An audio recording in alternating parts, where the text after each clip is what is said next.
में भगवान है। तो निश्चित रूप से यही कहना होगा, सबका मालिक एक, उसके अलावा कोई दूसरा है ही नहीं, हो भी नहीं सकता। जगविख्यात सद्गुरू ओशो यांचे बंधू स्वामी शैलेंद्र सरस्वतीजी आणि महाअमृत प्रियाजी यांच्या सानिध्यात साईंच्या पावनभूमीत निघोज शिवारात सफेरो रिसॉर्ट येथे महाराष्ट्रभरातील साधकांनी विशेष सत्संग, प्रश्नोत्तर आणि ध्यान प्रयोग शिबिर तसेच ओशो गीता ध्यान यज्ञ शिबिराचं आयोजन करण्यात आलं असून जीवन जगण्याचे अमूल्य सूत्र याबाबत स्वामी शैलेंद्र सरस्वतीजी आणि माँ अमृतप्रियाजी मार्गदर्शन करणार आहेत.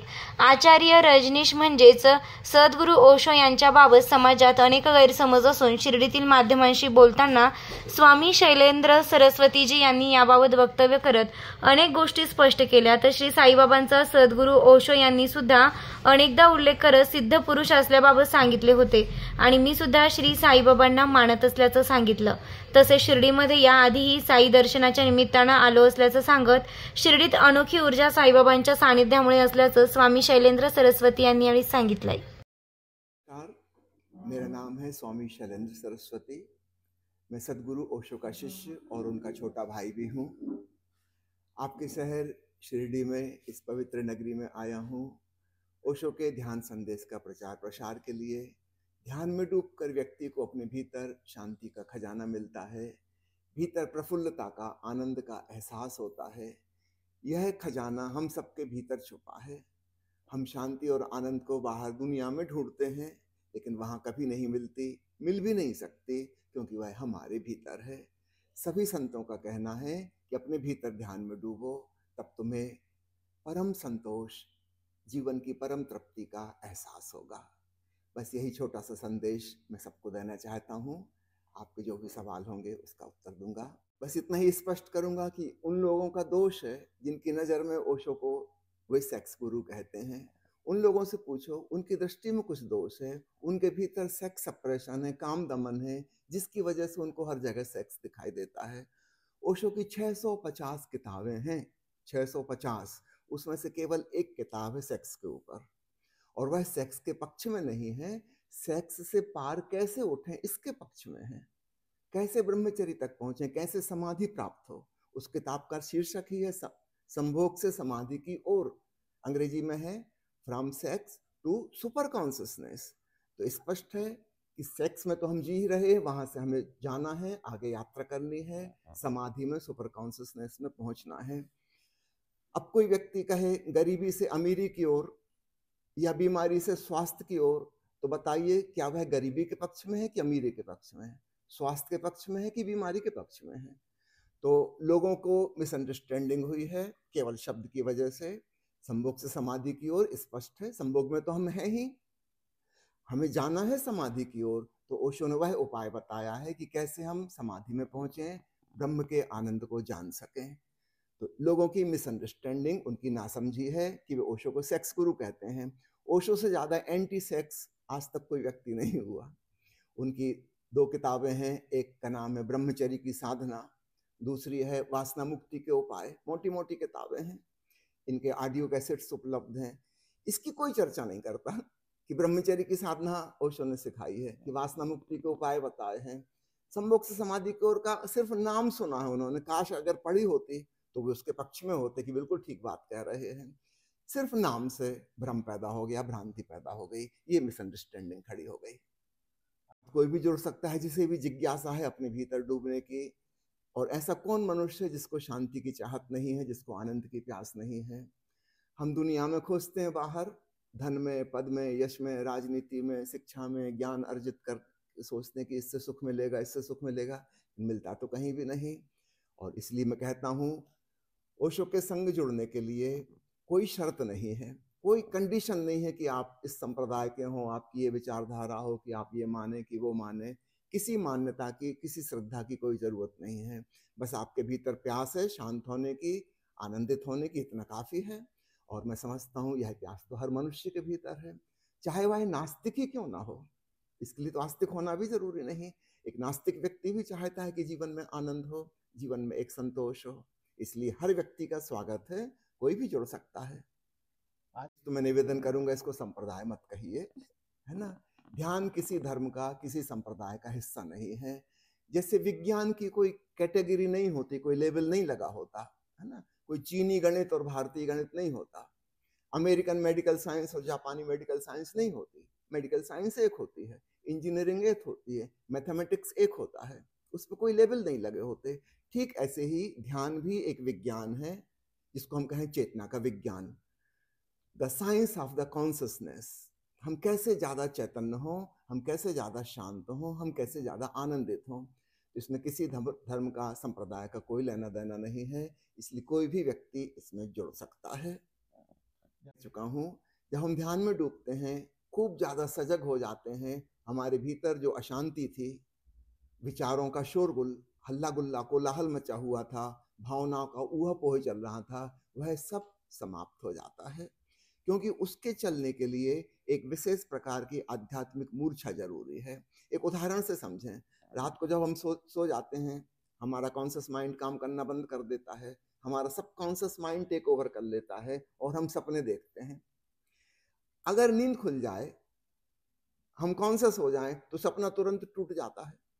ठीक ऐसे ही जो संत पुरुष हुए हैं, वे कहते हैं कि हमारा जो दैनंदिन जीवन का जागरण है, यह पूरा पूरा जागरण नहीं है, इसमें एक आध्यात्मिक मूर्छा है, और उस मूर्छा के तहत हम तनावग्रस्त हैं, अशांत हैं, बेचैन हैं, चिंताग्रस्त हैं, उदास हैं, दुखी हैं। ये भी सब सपने हैं, हमारी खुली आंखों के सपने। एक जागरण घटित हो जाए, सुपर कॉन्शियसनेस, जितने चैतन्य हम हैं इससे अधिक चैतन्य हो जाएं, अचानक हम पाएंगे वो जो नेगेटिव सपने हमारे चल रहे थे वो सब गायब हो गए। भीतर हमें असीम शांति का एहसास होगा। इसको कहते हैं परमात्मा की अनुभूति, ब्रह्मानुभूति होगी। शांति ही शांति, आनंद ही आनंद। तो हमारे सपनों में जो चिंता थी, फिक्र थी, दुख थे, तनाव थे, अचानक वो गायब हो जाएंगे। तो ठीक वही उदाहरण, जैसे सुबह हमारी नींद खुलती है और रात के सपने गायब हो जाते हैं, ठीक ऐसे ही अगर ध्यान रूपी जागरण घटित हो जाए, हमारे दुख और तनाव सब विदा हो जाते हैं। यही लाभ हो ध्यान का। दो मत हो सकता है कि सबका मालिक एक है। जो भी व्यक्ति अपने भीतर जाएगा ध्यान में, वह पाएगा वह मालिक हमारे भीतर विराजमान है। और जो मैं अपने भीतर पाऊंगा, मैं समझ जाऊंगा आपके भीतर भी वही, इसके भीतर भी वही, इनके भीतर भी, सबके भीतर भी वही। हमने पानी की एक बूंद का एनालिसिस किया और हमने पाया कि इसमें H2O है। हमें पता चल गया कि जहां भी पानी होगा, चाहे पृथ्वी पे चाहे दूसरे ग्रह पे, जहां भी पानी होगा उसका फार्मूला H2O होगा, इससे भिन्न नहीं हो सकता। तो ठीक ऐसे ही जब हम भीतर ध्यान में डूबते हैं तो हमें उस मालिक का पता चलता है। वह अनाहत नाद के रूप में हमारे भीतर गूंज रहा है, ओंकार की ध्वनि के रूप में। और जब अपने भीतर पता चल गया, हमें पता चल गया कि न केवल मुझ में, प्रत्येक मनुष्य में, और मनुष्य में ही क्यों, प्रत्येक प्राणी में, जीव जंतु में, पेड़ पौधे में, कण कण में भगवान है। तो निश्चित रूप से यही कहना होगा, सबका मालिक एक, उसके अलावा कोई दूसरा है ही नहीं, हो भी नहीं सकता। अभी आपका जैसे यहाँ से शुरू हुआ है, परसों रात को शुरू हो गया था। यहाँ पर दिन में 5 बार ध्यान का कार्यक्रम होता है। सुबह 7 बजे से डायनेमिक मेडिटेशन होता है, जिसको हिंदी में हम सक्रिय ध्यान कहते हैं। ओशो के द्वारा बनाई गई यह एक अद्भुत मेडिटेशन टेक्निक है, जिसमें हम अपनी दमित भावनाओं का और विचारों का विसर्जन करके अचानक शांत अवस्था में पहुंच जाते हैं। इसके बाद भगवान कृष्ण ने गीता में जो समझाया है अर्जुन को, उन उपदेशों की व्याख्या ओशो ने की है, वो वाले प्रवचन हम सुनते हैं। आपको स्मरण दिला दूं, ओशो की 650 किताबों में सबसे बड़ी जो किताब है वह है गीता दर्शन। एक एक अध्याय पर मोटी मोटी एक एक किताब, 16 अध्याय की किताब अगर एक के ऊपर एक रखें तो यहाँ से लेकर इतनी ऊंची मोटी किताब बनेगी। आज तक इतिहास में गीता की जितनी व्याख्याएं हुई हैं, जो सबसे बड़ी व्याख्या हुई है ओशो की किताब उससे 10 गुनी ज्यादा बड़ी है। कोई 350 घंटे के प्रवचन है। तो एक एक अध्याय को, एक एक श्लोक को ओशो ने बहुत विस्तार से समझाया है। तो यहाँ इस शिविर में विशेष रूप से इसका नाम रखा गया है गीता ध्यान यज्ञ। तो गीता में भगवान कृष्ण ने जो ध्यान की विधियां दी हैं, ओशो ने उनको जिस प्रकार से समझाया है, उनका प्रैक्टिकल एक्सपीरियंस हम यहाँ पर सब साधक मिलकर कर रहे हैं। तो हम ओशो के प्रवचन सुनते हैं। तो नाश्ता के बाद एक सेशन होता है, फिर एक 12 बजे होता है, फिर लंच के बाद थोड़ा सा विश्राम, फिर शाम को 4 बजे से कुंडलनी ध्यान होता है, और रात्रि को जिसको हम कहते हैं व्हाइट रोब ब्रदरहुड, ओशो मिलन संध्या, सब लोग श्वेत वस्त्र धारण करके आते हैं और एक विशेष प्रकार की भक्ति भावना में डूबते हैं। तो दिन भर में ये 5 प्रयोग ध्यान के यहाँ पर होते हैं। यह शिविर 5 दिन तक चलेगा। दोपहर को रविवार को समाप्त होगा। कुंभ मेले के बारे में ऐसा समझिए कि जिस जमाने में वह शुरुआत किया गया था उस समय बहुत उपयोगी था। एक कलेक्टिव कॉन्शियसनेस, सामूहिक चेतना काम करती है। बहुत सारे लोग एक ही भाव दशा में, एक आध्यात्मिक भाव दशा में, प्रार्थना के भाव में, ध्यान के भाव में वहां पहुंचते हैं। एक पवित्र भूमि का भाव हमारे भीतर, जब ये भाव होता है कि मैं एक पवित्र भूमि पर चल रहा हूँ, हमारे भीतर कुछ बदल जाता है। आप मंदिर में वैसे ही नहीं जाते जैसे आप दुकान पे जाते हैं, ऑफिस में जाते हैं। आपको पता है यह मंदिर है, वहां प्रवेश करते ही कुछ हमारा चित्त बदलने लगता है। तो प्राचीन युग में हमारे पूर्वजों ने यह विधि खोजी थी कि कभी न कभी साल में ऐसे समय निर्धारित किए गए थे जहां लाखों करोड़ों लोग एक बड़ी ही पवित्र भाव दशा में आएंगे, एक प्रार्थना के मूड में, एक विशेष स्नान जिसके साथ यह बात जोड़ दी गई है कि सारे पाप जिसमें धुल जाएंगे। याद रखिएगा, पाप हमारे स्मृति में चिपके हुए हैं और कहीं भी नहीं है। उनका कोई ठोस फैक्ट, सॉलिड पदार्थ नहीं है। पाप केवल स्मृति में है कि मुझसे कुछ भूल चूक हो गई, मैंने कुछ गलती कर दी, मैंने कोई दुष्कर्म कर दिया। अगर हम विपरीत भावना करें कि नदी में स्नान करने से धुल जाएगा, तो याद रखना पाप भी हमारी मान्यता थी और यह भी एक मान्यता है कि नदी में स्नान करने से, पवित्र नदी के जल से पाप धुल जाएगा। तो बिल्कुल धुल जाएगा। जैसे झूठी बीमारी हो तो झूठी औषधि से ठीक हो जाती है। एक मानसिक बीमारी है किसी को, तो उसको ये ख्याल आ जाए कि दवाई वो जो खा रहा है उससे ठीक हो जाएगी, तो ठीक हो जाएगी।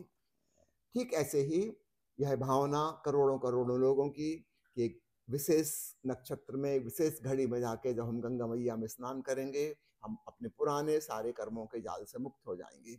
एक बहुत बड़ी मनोवैज्ञानिक साइकोथेरेपी का हिस्सा था ये, और हजारों साल से इसका उपयोग किया जाता रहा है। आज भले ही लोगों को इसका विज्ञान नहीं पता, लेकिन किसी जमाने में इसके पीछे एक साइकोलॉजिकल साइंस थी, एक मनोविज्ञान था कि हम अपने पुराने कर्मों के भार से छुटकारा पा सकते हैं। और जब हजारों लोग प्रार्थना की भाव दशा में परमात्मा की खोज में एक विशेष जगह पहुंचते हैं, वहां के वायुमंडल, वहां का पूरे परिवेश का वातावरण बदल जाता है।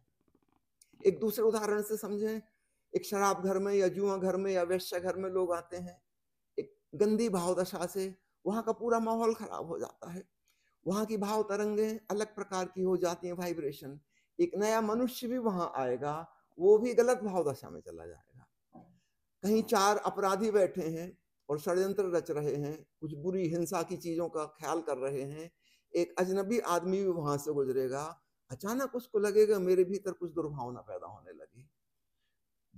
सिर्फ कोरोना का वायरस ही संक्रामक नहीं होता, हमारी भाव तरंगें भी कीटाणुओं की तरह, वायरस की तरह फैलती हैं।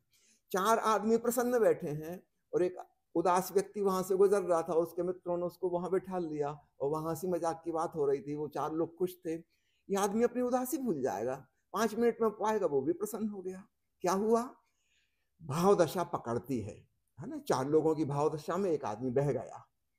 तो हम गलत में भी बह सकते हैं, हम सही में भी बह सकते हैं। हमारे पूर्वजों ने एक बहुत ही सुंदर व्यवस्था की थी कि बार बार बार बार ऐसे आयोजन किए जाएं, ऐसे अनुष्ठान किए जाएं जहां लाखों लोग एक साथ बड़ी पवित्र भाव दशा में डूब जाएं। तो यह बहुत ही उपयोगी साधन है और ऐसे साधन हर धर्म में भांति भांति के बनाए गए हैं। समझो ईसा मसीह ने कहा, जो भी व्यक्ति मेरे पास आएगा और अपने पाप कबूल कर लेगा, अपने अपराध स्वीकार कर लेगा कि मुझसे भूल चूक हो गई, मैं उसे क्षमा कर दूंगा, उसके वह पाप से मुक्त हो जाएगा। अब अकेले ईसा मसीह के पास कितने लोग आएंगे? और ईसा मसीह 33 साल में तो समाप्त हो गए, समय ही कितना मिला उन्हें। हिंदुओं ने ज्यादा अच्छी बात सोची कि बजाय किसी व्यक्ति के कुछ ऐसी चीज को लें जो शाश्वत हो, सनातन हो। गंगा नदी हजारों साल से बह रही है, पुरानी से पुरानी नदियों में से एक है। कोई व्यक्ति का सवाल नहीं है, एक सामूहिक कलेक्टिव कॉन्शियसनेस, सब लोगों की मान्यता कि हम नदी में स्नान करेंगे और हम पावन पवित्र हो जाएंगे, और निश्चित रूप से ऐसा होता है, हो सकता है।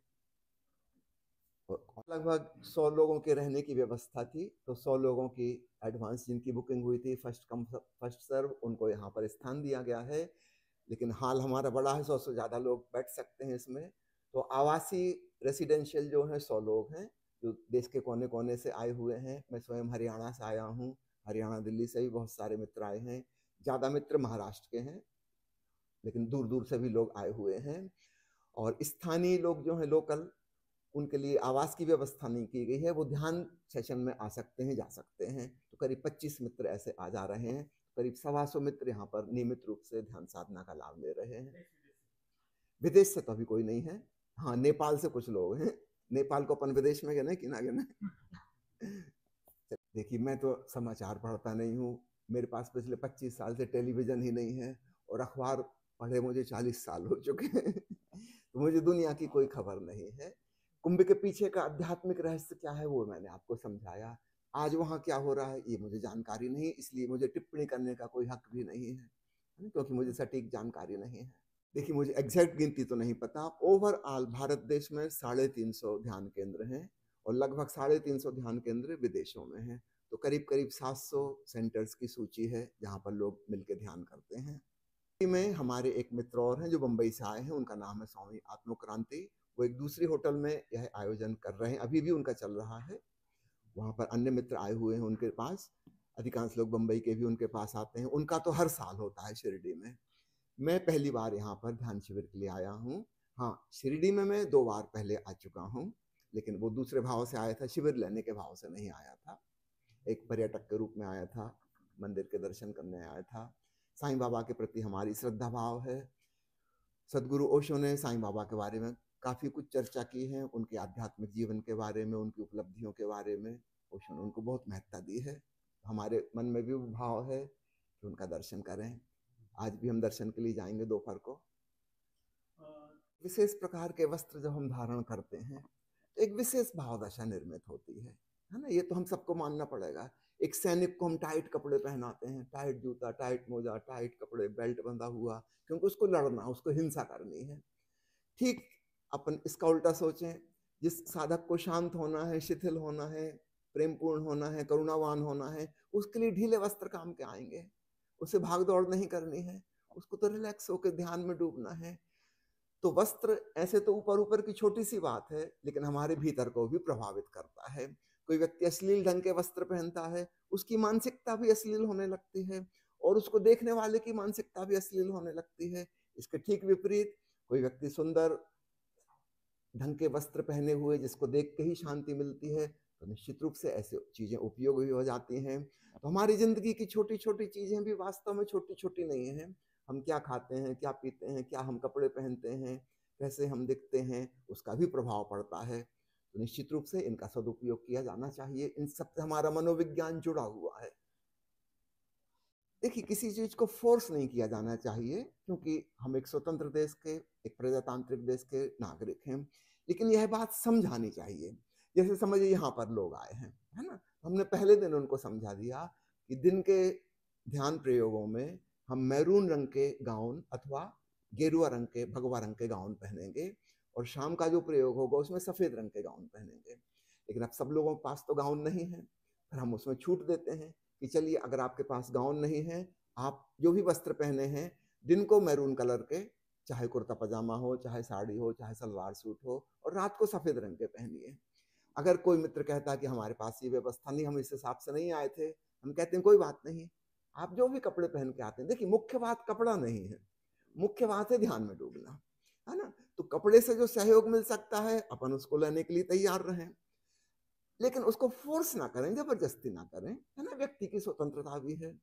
मान लो किसी स्त्री ने जो जिंदगी भर से साड़ी ब्लाउज पहन रही, उसने कभी गाउन नहीं पहने, उसको बड़ा अजीब लगेगा पहन के, है ना? उसको विचित्र लगेगा, ये कैसे कपड़े पहन लिए मैंने। हम फोर्स नहीं करते, आपको जो अच्छा लगता है वो पहनिए। तो एक जनरल गाइडेंस है कि ऐसा हो तो अच्छा, लेकिन इसका ये मतलब नहीं है कि हम उसको जबरदस्ती फोर्स करेंगे कि ऐसा ही करना पड़ेगा, है ना? हम स्वतंत्रता का भी सम्मान करते हैं। हर व्यक्ति की अपनी स्वतंत्रता है, हर व्यक्ति की अपनी पसंद नापसंद होती है। हो सकता है किसी को ये रंग अच्छा ना लगे, कोई बात नहीं, आपको जो अच्छा लगता है वो पहनिए। असली बात है ध्यान में डूबना है। तो इस प्रकार की एक अनुशासन भी हो और उसमें थोड़ी सी स्वतंत्रता का सम्मान भी हो, दोनों बातों का मिलन हो तो खूब अच्छा होता है। मेरी तो कोई योजना नहीं है, मैं यहाँ का निवासी भी नहीं हूँ। यहाँ जिन मित्रों ने मुझे बुलाया है, अगर वो फिर बुलाएंगे तो फिर आ जाऊंगा। मुझे बहुत अच्छा यहाँ पे लग रहा है, बहुत अच्छा लग रहा है। मैं योजना बना के नहीं चलता, मैं क्या कहूँ, एक परिव्राजक हूँ। जहाँ जिसने बुलाया मित्रों ने, हम वहीं जाने की योजना बना लेते, वहीं पहुंच जाते हैं। तो मैं लगातार घूमता ही रहता हूँ।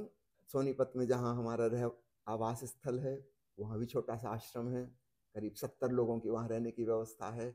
महीने में 2 सप्ताह में वहाँ रहता हूँ और 2 सप्ताह अन्य अन्य जगहों पे, क्योंकि निश्चित रूप से सब लोग तो उतनी दूर यात्रा करके नहीं आ सकते। अब महाराष्ट्र कितनी दूर हो जाता है, यहाँ से सोनीपत जाना बहुत लंबी दूरी है, सब लोग तो नहीं आ सकते। तो मैं समझता हूँ कि यह मेरी ही ड्यूटी है कि मैं ही सब तक पहुँचूँ। फिर विदेश के मित्र भी बहुत कम आ सकते हैं, आने जाने का खर्च बहुत है, वीसा और पासपोर्ट 50 झंझटें होती हैं। मैं ही पहुंच जाता हूँ जहां से भी बुलावा आता है, क्योंकि मेरे पास खूब समय है। आधा समय मैं वहां दे रहा हूँ, महीने में 2 हफ्ते में फ्री हूँ। तो सब जगह में जहां भी बुलावा आता है वहां मैं जाता हूँ। यहाँ के मित्र फिर बुलाएंगे मुझे, 1 साल के बाद मैं फिर से आने के लिए तैयार हूँ। मुझे यहाँ पर बहुत अच्छा लगा। बनाना तो एक अलग प्रोजेक्ट होता है। यहाँ के लोकल तो नहीं, लेकिन श्री रामपुर के हैं कुछ लोग संगमनेर के, उन लोगों ने मिलकर यहाँ पर आयोजन किया है। अगर वो लोग चाहें तो कर सकते हैं, है ना।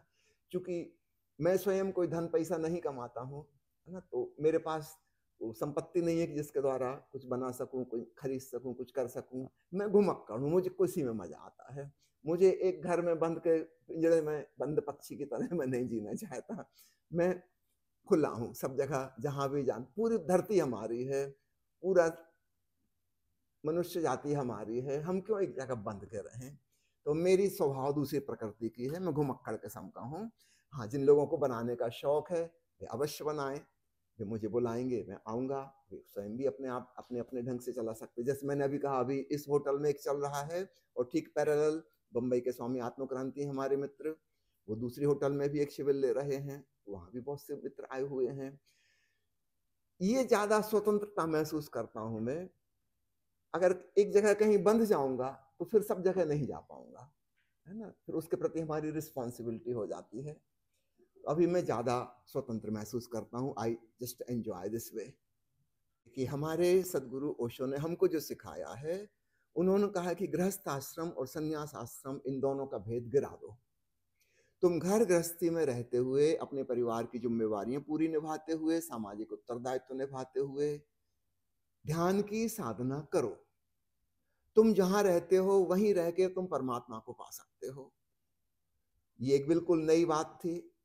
ओशो के पहले कुछ लोग हुए हैं, उदाहरण के लिए संत कबीर, वो बड़े क्रांतिकारी व्यक्ति थे। उनके पहले जो परंपरा थी वो थी कि घर त्यागना होगा, जंगल में जाके त्याग करना होगा, तपस्या करनी होगी, अपने आप को कष्ट देना होगा, तब जाके परमात्मा मिलेगा। संत कबीर पहले व्यक्ति हैं जिन्होंने घोषणा की कि नहीं, हम अपना काम धाम करेंगे, हम अपनी आजीविका उपार्जन भी करेंगे, कपड़ा भी बुनेंगे, बाजार में जाके बेचेंगे भी, जैसा कि एक गृहस्थ जीवन जीता है। उन्होंने विवाह भी किया, उनके बच्चे भी थे, अपने परिवार का पालन पोषण किया, और अपने घर बैठे बैठे उन्होंने परमात्मा को पा लिया।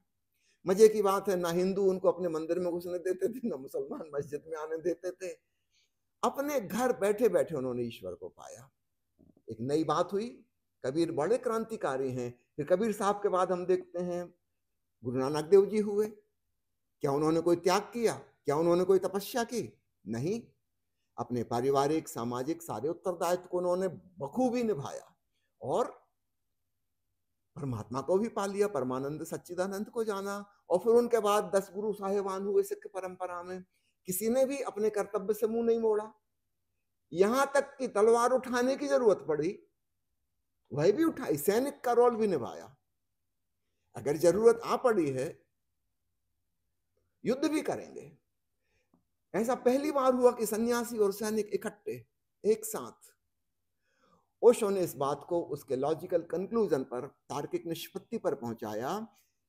हम संसार में जीते हुए सन्यासी हो सकते हैं, छोड़ने की कोई जरूरत नहीं है, जंगल जाने की, गुफा में बैठने की कोई जरूरत नहीं है। अपने सब काम धाम करो, आर्थिक रूप से आप स्वतंत्र आत्मनिर्भर बनो, सब जिम्मेवारियां निभाते हुए प्रेम पूर्वक, आनंद पूर्वक, और तुम परमात्मा को भी पाओ, अपने भीतर शांति के खजाने को भी पाओ। 24 घंटे में से 1 घंटा ध्यान के लिए निकाल लो, 23 घंटे संसार के लिए, 1 घंटा अपने लिए, और तुम पाओगे बात बन गई। त्याग तपस्या का कोई सवाल ही नहीं है। इसलिए ओशो के जो आश्रम हैं, ध्यान केंद्र हैं, वहां पर ये नहीं कहा जाता कि आप अपना परिवार छोड़ के आओ, कि दुकान छोड़ के आओ, कि खेत खलिहान छोड़ के आओ। हाँ, आप साल में 1 बार 2 बार हफ्ते के लिए आ जाओ, ध्यान की प्रक्रिया सीख लो और अपने घर जाके करो। एक ट्रेनिंग सेंटर, जहां आप हफ्ते भर में मेडिटेशन टेक्निक सीख गए प्रैक्टिकल, अपने घर जाके आप करो। तो घर से तोड़ते नहीं हैं, संसार से तोड़ते नहीं हैं। ओशो कहते मैं तुमसे कुछ छीनता नहीं हूं, तुम्हें कुछ देता हूं, तुम्हें ध्यान दे रहा हूं, तुम्हें ज्यादा सजगता पूर्वक जीने की कला दे रहा हूं, तुम्हें प्रेम पूर्वक, आनंद पूर्वक जीने की शैली सिखा रहा हूं। तुम्हारे जीवन में कुछ जोड़ना है, कुछ छोड़ने का सवाल ही नहीं है। परमात्मा को पाना है, समथिंग टू बी एडेड, है ना। छोड़ने की तो बात ही नहीं है, त्याग की कोई बात नहीं है।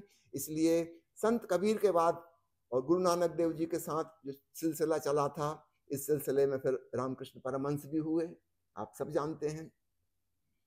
उन्होंने भी विवाह किया, गृहस्थ जीवन जिया, और सारी जिम्मेवारियां निभाते हुए आध्यात्मिक साधना भी की, परमात्मा को भी पाया।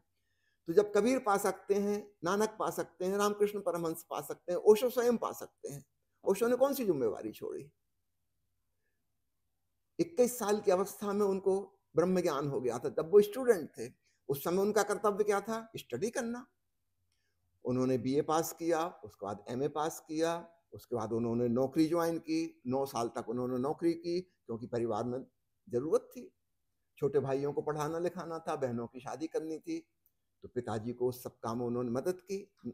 जब सारी जिम्मेवारियां खत्म हो गई, भाई बड़े बड़े हो गए, बहनों की शादी हो गई, किसी का कोई उत्तरदायित्व नहीं है, तब उन्होंने अपनी सर्विस छोड़ी। उत्तरदायित्व तो सब आगे नहीं, एक और बड़ा उत्तरदायित्व अपने सिर पे ले लिया। पहले यूनिवर्सिटी में एक क्लास में 50 बच्चों को पढ़ा रहे थे, अब पूरे विश्व में, सही मायने में तो यूनिवर्सिटी तो यूनिवर्स होता है ना। एक छोटी सी बिल्डिंग में थोड़ी होती यूनिवर्सिटी, पूरा यूनिवर्स ही सिखाने के लिए है। पूरी मनुष्य जाति को उन्होंने घूम घूम कर सिखाया। उन्होंने जितनी यात्रा की है वो आज तक किसी ने नहीं की।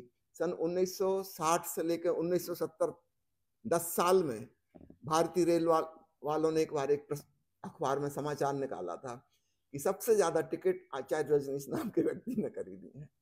कितनी यात्राएं उन्होंने की, जगह जगह जाके अपना संदेश फैलाया, सच मायने में यूनिवर्स की सेवा की। ये असली यूनिवर्सिटी, सबको सिखाया, ध्यान सिखाया। तो ऐसा नहीं सोचना कि कॉलेज छोड़ के उन्होंने उत्तरदायित्व से भागे, एक और बड़ा उत्तरदायित्व उन्होंने ग्रहण कर लिया अपने कंधों पे। तो ओशो हमें कुछ भी छोड़ने के लिए नहीं कहते, हाँ कुछ पाने के लिए कहते हैं। इसको कहते हैं लाइफ पॉजिटिव एटीट्यूड। पुराने जो त्यागी तपस्वी सन्यासी थे, वे लाइफ नेगेटिव थे। वे कहते थे ये छोड़ो, वो छोड़ो, ये नहीं करना, वो नहीं करना। ओशो नेगेटिव बात ही नहीं करते, वो तो कहते हैं पॉजिटिवली क्या पाना है, क्या जीवन में जोड़ना है कि हमारा जीवन परम आनंद बन जाए। मैं समझता हूँ आज की चर्चा हो गई काफी। आप लोगों को बहुत बहुत धन्यवाद, आप आए। चलिए आखिरी, मैं इससे सहमत नहीं हूँ। दुर्घटना में किसी की मृत्यु होने से मोक्ष नहीं मिलता, है ना। ये बड़ी साधना से होता है, दुर्घटना से नहीं। विश्वात्मक जंगली महाराज आश्रम ट्रस्ट संचालित अत्याधुनिक सुविधांसह नव्या स्वरूपात आत्मा मालिक हॉस्पिटल, शिर्डी कोपरगाव रोड, कोकमठाण तालुका कोपरगाव, जिल्हा अहिल्यानगर। प्रधानमंत्री जन आरोग्य योजना व महात्मा ज्योतिराव फुले जन आरोग्य योजना मान्यता प्राप्त रुग्णालय। मोफत उपचार व शस्त्रक्रिया, एंजियोग्राफी, एंजियोप्लास्टी, बायपास सर्जरी, सर्व प्रकारचे ओपीडी केस पेपर फ्री, सर्व प्रकारचे फिजिओथेरपी मोफत। गरजू रुग्णांसाठी मोफत शिबिराची सुरुवात 1 डिसेंबर 2024 पासून ते 21 जून 2025 जागतिक योग दिनापर्यंत मोफत शिबिर चालणार आहे। तरी सर्व रुग्णांनी या शिबिराचा लाभ घ्यावा। संपर्क क्रमांक 90 90 91 91 96 तसेच 73 04 75 56 55। नामदार राधाकृष्णजी विखे पाटील आणि खासदार डॉक्टर सुजय विखे पाटील यांच्या मार्गदर्शनाखाली एअरपोर्ट रोड लगत शिर्डी हद्दीत साईच्या ग्रुपच्या माध्यमातून रामनगरीचा भव्य प्रोजेक्ट. वैशिष्ट्ये: शिर्डी एअरपोर्ट रोड लगत बस स्टॉप, शाळा, बँक 5 मिनिटांच्या अंतरावर, ड्रेनेज व स्ट्रीट लाईट. प्लॉटमध्ये प्रशस्त श्री राम मंदिर, साई समाधी मंदिरापासून 10 मिनिटांच्या अंतरावर, MSAB पोल कनेक्शन, 20 फुटी अंतर्गत रस्ता व दोन्ही कडेने सुशोभित झाडे, रहिवाशांसाठी अनुकूल. शिर्डी नांदुर्गे शिवरस्ता लगत साई परिक्रमा मार्गालगत. प्लॉट लगत 18 मीटर प्रस्तावित रस्ता. तर त्वरा करा, आजच आपला प्लॉट बुक करा. बुकिंगसाठी संपर्क करा श्री गणेश तोरडमल 99 21 21 95 61, श्री शुभम वेणुनाथ गोंदकर 97 67 06 66 85.